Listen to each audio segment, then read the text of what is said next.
I basically went to Mumbai to try and find if I could make a rags to riches story about something other than money. And when you go to India, and specifically when you go to Bombay, it's such a kind of romantic, passionate place that I realised before too long, it's no coincidence that all those Indian films have these incredibly romantic song and dance sequences in.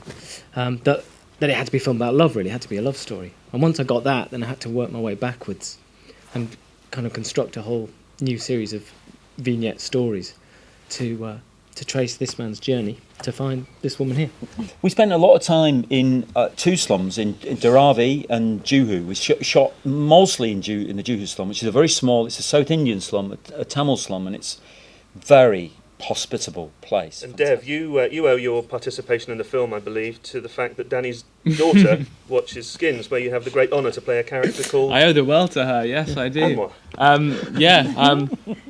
She spotted me in Skins, I think, as the story goes, and urged Danny to give me a crack, I think, and which was great. I got myself on tape because I didn't have an agent or anything at the time, and it was the first time ever going on tape, which was good because I was expecting Danny Ball in my first audition, and it was just a camera, so I was like, oh, this is easy. And I got her in the second one, and then after that I'd done like 4 or something, and got it from there. And we did see a lot of guys out there who were terrific. There's some, as you can see from the rest of the film, the standard of acting is awesome, and also very natural. It's so natural for people to just act, across all, we've used a lot of people from the streets who just play parts for us, and the kids and that, but I couldn't find him because the guys were really, muscly, and they just looked wrong. They looked like heroes in waiting. They looked like they were going to sit in that chair, and you just knew they were going to kind of rise up eventually. And we wanted a loser. And so we got Deb, and that'll be the thing. I'm used to it now. That'll be the danger, is can he find more losers to play? That'll be the problem now. Everybody will be expecting him to be a hero.